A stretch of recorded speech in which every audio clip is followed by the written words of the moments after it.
Chapter 6. Kinahapunan, naghintay na naman siya sa labas ng university.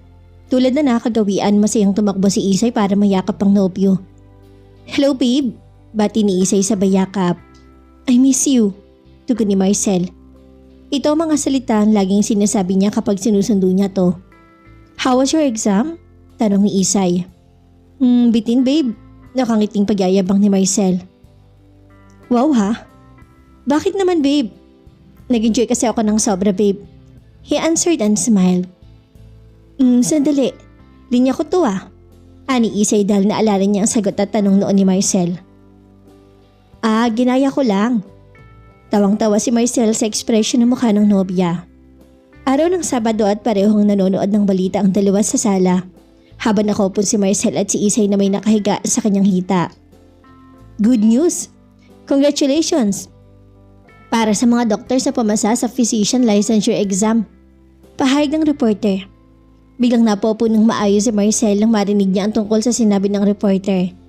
Yakap niya si Isay habang hinihintay nilang itutuloy ng reporter ang kanyang ibabalita.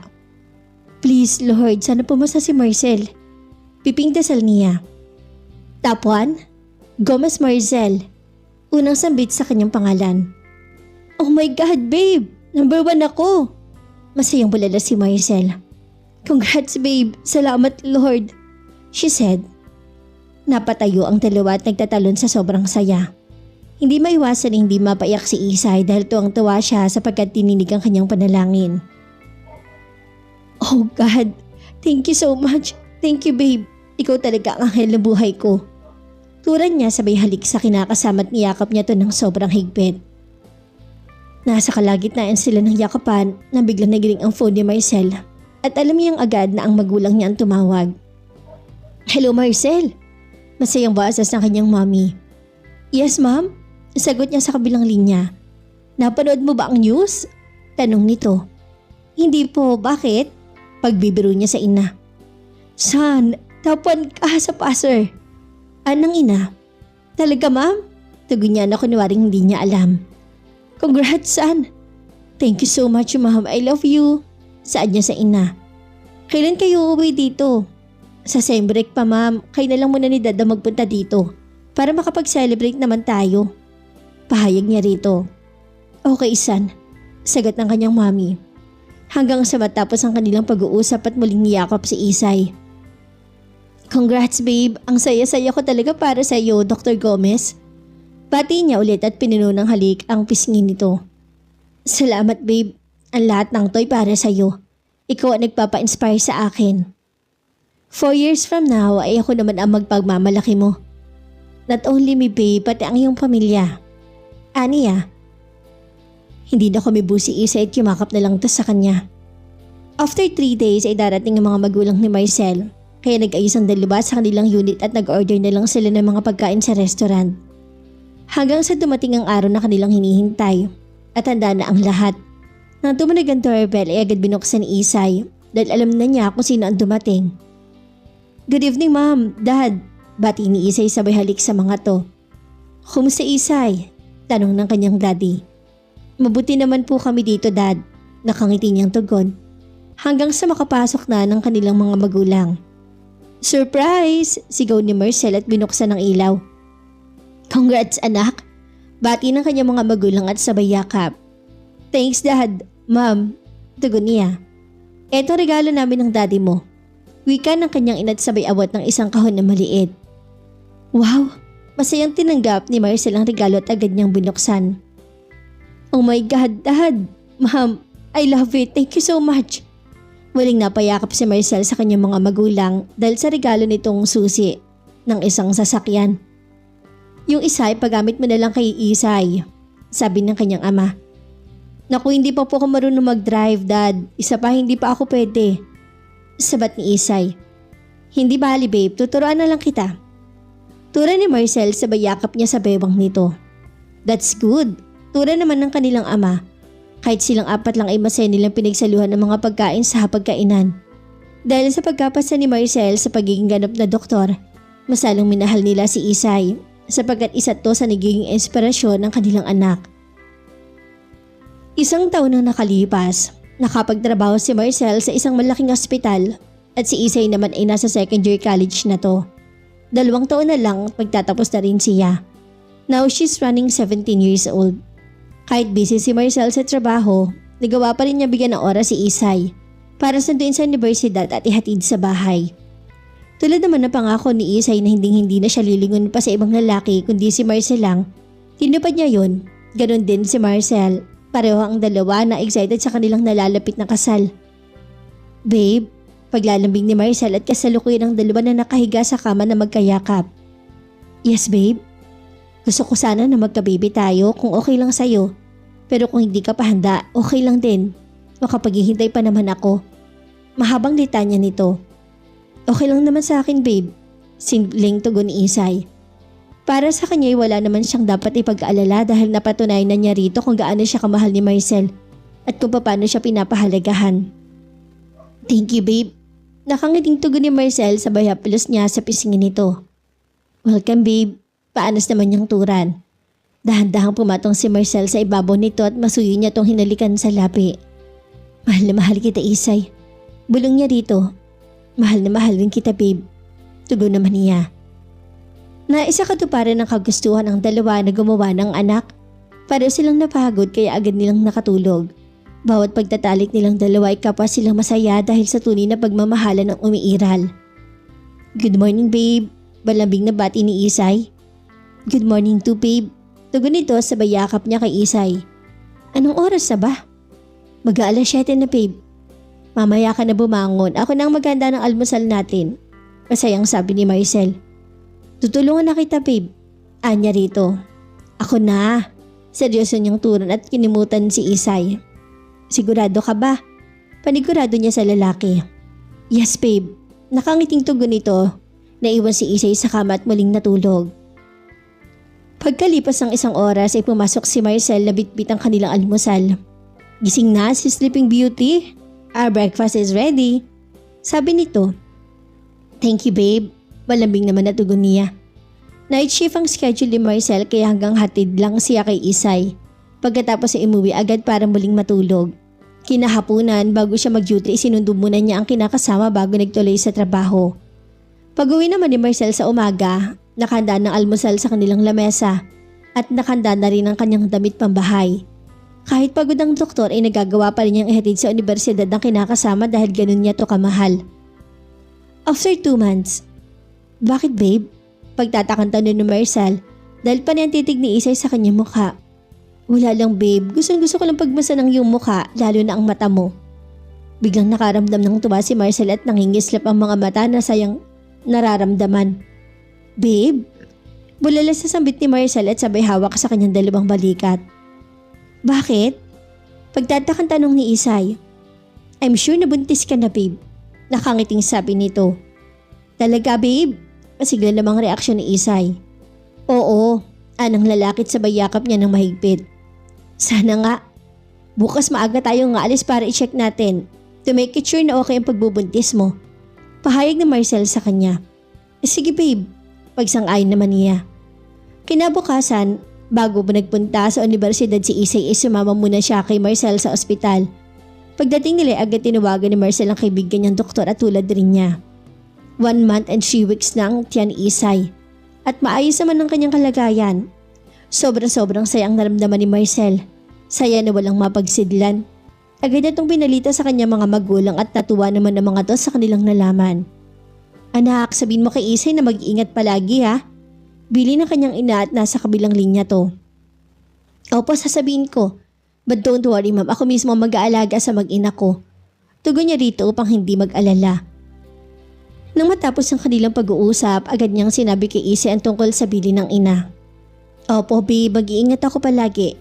Tura niya. Good, that's my babe. Masaya naman niyang sabi. Mabilis ang paglipas sa mga araw at ngayon 6 na buwan na ang tiyan ni Isay. Ito ang kaunahan na ultrasound niya. Babe, mag-ingat ka dyan. Pasigaw na sabi ni Marcel kay Isay sapagkat nasa loob ito ng banyo at kasalukuyang pang naliligo. Opo, tugon naman ito. Na makalabas siya mula sa banyo agad inabot ni Marcel ang kanyang bihisan. Oh here, vitamins mo. Inabot rin ito ni Marcel na may kasamang isang basong tubig. Salamat babe, I love you. Nakangiting wika ni Isay at humalik sa labi. I love you too babe. Ang ganda talaga ng asawa ko. Tugon ni Marcel sabay ganti niya ng halik. Nang makarating na sila sa ospital agad silang nagtuloy sa klinik kung saan naroroon ang ultrasound machine. Sa pagkakataong iyon ay silang dalawa lang ang nasa loob ng klinik. Oh my God! Bulala si Marcel. Bakit babe? Tanong niya rito. Tingnan mo to babe. At saka ito pa. Tinuro ni Marcel ang dalawang fetus sa gumagalaw at nakangiti ito. Ibig sabihin yan, twin ang magiging anak natin? Yes babe, kambal ang magiging anak natin. Masayang tugon nito. Wow, really? Oh my God, hindi ako makapaniwala. God is good. Nawala man ang unang baby natin pero ito babe, pinalitan ni God. Marcel said, Oo nga babe, thanks God. And she answered. Nung matapos na sila ay namasyal muna sila sa mall sapagkat may oras pa naman si Isay. Nagikot-ikot sila sa area na mayroong pang infant at naghahanap na magiging gamit sa kanilang coming na mga anak. Babe, ang aga-aga pa para bibili ka na agad na to. Reklamo ni Isay dahil bumibili na si Marcel ng dalawang crib. Excited lang ako. Masaya naman yung tugon. Kulay puti ang kaniyang pinili dahil hindi pa nila alam kung babae o lalaki ba ang magiging anak nila. Hinayaan na lamang ni Isay ang lalaki at sinuportahan sa kanyang kaligayahan. Babe, gusto ka bang kainin? Marcel asked. Parang gusto ko kumain ng ice cream babe. Okay, bibili tayo. He said at agad itong naghanap ng mabibila ng ice cream. Thank you so much babe. Sabi niya at yumakap sa braso nito. Hanggang sa hinatid na siya ni Marcel sa universidad. Babe, always take care, okay? Yes babe, don't worry, mag-iingat ako at iwasan kong maraming tao. She replied and she kissed him. Kahit nakaramdam ng katamaran si Isay ay pinilit pa rin niyang bumangon ng maaga dahil may pasok pa siya at kailangan pa niya maghanda ng kanilang almusal. Good morning my little kids. Kailangan na nating bumangon kasi parating na si daddy. Kaya tulungan niyo si mami na magluto ng almusal natin, okay? Mahal na mahal ko kayo mga anak. Bulong ni Isay at hinaplos ng kanyang maumbok na tiyan. Tamang-tama ang pagdating ni Marcel dahil nakapaghanda na si Isay at tapos na rin ito na makapagbihis. Babe, sabit ni Marcel na makapasok ito. Hi babe, good morning. Tugon niya rito at humalik. Good morning to babe. Good morning mga anak. Love na love kayo ni daddy at mommy. Kaya huwag kayo magpasaway dyan ha para hindi mapagod si mommy. At hinablos niya ang tiyan ni Isay at may kasama pang halik. Kumain na tayo? She said. Kumain ka ng kumain para hindi ka agad magutom. Tura ni Marcel at nilagyan niya ang plato ni Isay ng mga vegetables at konti lang ang rice ito. Opo, tugon niya. By the way babe, nakapagpa-schedule na pala ako para sa pregnancy fitness classes mo. Pinili ko yung wala kang pasok ng maaga para magiging malusog ka at ang mga baby natin. Pahayag niya rito. Okay babe, pero ako lang ba mag-isa pupunta? Of course not, sasamahan kita every session mo. Thank you babe. Pagkagaling ni Isay sa universidad agad na silang nagtuloy sa gym. Ito ang unang araw sa kanilang ehersisyo. Babe, wala ako dalang extra na damit. Don't worry, nagdala ako. Nasa likod. Nakangiti at hinaplos ang kanyang tiyan. Buti naman babe. Thank you so much. Tahimik ang paligid nang sila'y dumating. Ang akala ni Melissa ay walang tao at maliban lang sa kanilang dalawa. Kaya medyo nakaramdam siya ng konting pagkalungkot. Babe, sambit ni Isay sa nobyo habang naglalakad ang dalawa na papasok sa loob. Yes? Mukhang tahimik dito. Ako lang bang mag-exercise? Hindi babe, marami kayo at nasa loob. Halika. Tugon niya at hinawakan nito ang bewang ni Isay. At tinungong isang room na may karatulang pregnancy fitness exercises. Kumatok si Marcel at agad naman tong pinagbuksan. Welcome ma'am, sir. Please, come in. Wika ng isang babaeng instructor. Pumasok ang dalawa at napangiti si Isay dahil marami palang katulad niya sa loob. Sa tanto niya ay nasa 10 ang buntis sa kanyang makakasama. Nagpalingon-lingon si Isay at nagagandahan siya sa paligid at meron ding swimming pool sa loob. Napansin niya na may 3 lalaki lang ang naroroon. Nagsimula ang unang session niya at masaya siya dahil naroon si Marcel. At hindi siya iniiwan at very supportive ito sa lahat ng ginagawa. Ang huling exercise nila ay ang pagbababad sa pool. Lahat sila ay nagpalit ng mga damit pang tubig. Dali-dali namang inabot ni Marcel ang kanyang bihisan. Ma'am, can I ask you something? Yes, what is this? Pwede ko bang masamahan ng aking asawa sa swimming pool? Sure you can. Thank you so much. Nagbihis din si Marcel at isang kulay itim na swimming trunk at sando na puti ang kanyang suot. Hindi naman maiwasan na mapatingin sa kanya ng ibang buntis sapagkat lumutang ang kanyang kaputian at lalaking-lalaking pangangatawan. Subalit hindi ito pinapansin ni Isay at ng kanyang husband-to-be. Halika babe. Hinawakan ni Marcel ang dalawa niyang kamay at ingat na ingat itong hinila. Slowly babe, Marcel said. Dinala siya ni Marcel sa hanggang bewang ang tubig. Hindi ako marunong lumangoy. It's okay, dito lang naman ako eh. Nakangiting tugon niya. Nag-enjoy si Melissa dahil puro kwento si Marcel sa kanya. Kahit ang joke na walang kabuluhan, inapatawa pa rin siya. Iba talaga kapag mahal mo ang laging nakakasama dahil kahit ang walang kwentang mga joke, magiging magandang alaala pa rin. Salamat ha, madamdaming pagkasabi ni Isay. Salamat saan? Pagtatakang tanong naman ito. Sa pagsama mo sa akin dito at sa walang kapagurang mo pag-asikaso sa akin. Pahayag niya rito. Babe, always remember this, na kahit sa ating pagtanda, hindi ako mapapagod sa pag-asikaso sa iyo at sa ating mga magiging anak. Mas lalong hindi ako mapapagod na mahalin ka. Higit sa lahat, hindi kita ipagpapalit sa iba. Tandaan mo, mahal na mahal kita Isay at ayaw ko mawala ka sa akin. Mahabang litanya niya. I love you too babe. Masaya ako at kontento na ako sa iyong pagmamahal. Hindi kita ipagpapalit kahit sinong lalaki pa yan hanggang sa ating pagtanda. Tugon ni Isay. 8 months na ang kanyang pinagbubuntis at medyo may kabigatan ang kanyang tiyan. Ngayon ipatapos na siya sa ikalawang antas sa kolehiyo. Kahit ganun pa man ipatuloy pa rin siya sa kanyang pag-aaral at never niya ikahihiya sa universidad ang kanyang pagbubuntis. Taas no pa rin siya naglalakad at ang bawat niyang nakasalubong ay hindi maiwasang mapatitig sa kanyang tiyan at sinuklian niya ng isang masayang ngiti. Walang kaalam-alam si Isay na may malaking sorpresa ang inihanda ng mga magulang ni Marcel para sa kanya.